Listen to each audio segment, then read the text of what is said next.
bienvenue dans une nouvelle vidéo de la chaîne des pièces. Bon, je vais faire une petite vidéo pour parler du moteur VM, celui qui était monté, vous savez, Jeep Chrysler, il a aussi monté, je pense m'en souvenir, l'Opel Frontera, il y avait un modèle du Range Rover, Toyota Land Cruiser, ces modèles aussi avaient ce moteur entre les années 90 et début des années 2000, ce moteur avait une très mauvaise réputation car il disait ça normalement avant 100 000 km les culasses iraient, contrairement à des apostrophes. Autre véhicule, au lieu d'avoir une seule culasse à 4 encoches, remarquez, ici vous pouvez aussi voir la ligne qui sépare les encoches, ici serait l'autre encoche 2, 3 et 4, il y avait aussi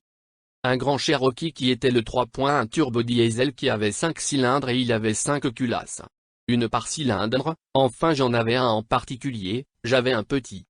Cherokee, pas le grand Cherokee, le 2.5 avec 115 chevaux il y a des années, eh bien je l'ai vendu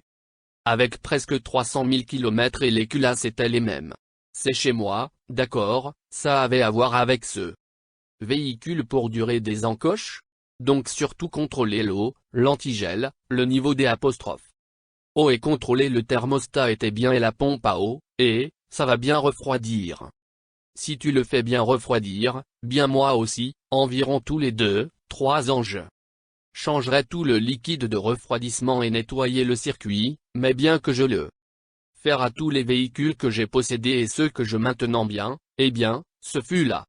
chose, si vous changez ça. Si c'est bien refroidi, les culasses ne doivent pas poser de problème,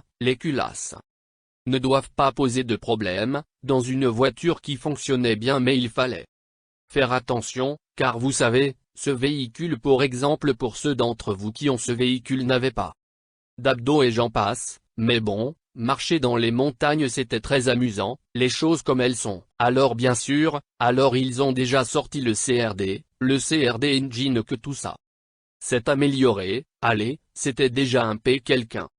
m'avait dit que si ces moteurs étaient des moteurs de navire, oui, en principe. Ces moteurs étaient également montés sur certains navires, et bien sûr, ils n'avaient pas le problème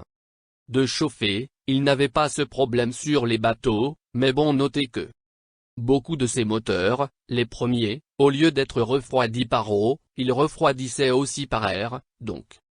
il devait avoir une certaine fiabilité, mais bon, la question est que, si vous allez acheter un Cherokee du l'an 2000 ou un grand Cherokee, aussi entre 98 et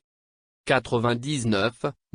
ces années, qui sont celles que je connais le plus, ou le grand Cherokee 3.1 car il faut faire un peu attention au circuit d'eau, à propos de tout ce qui est bien refroidi, car sinon, alors à la fin cela finira par donner ces problèmes.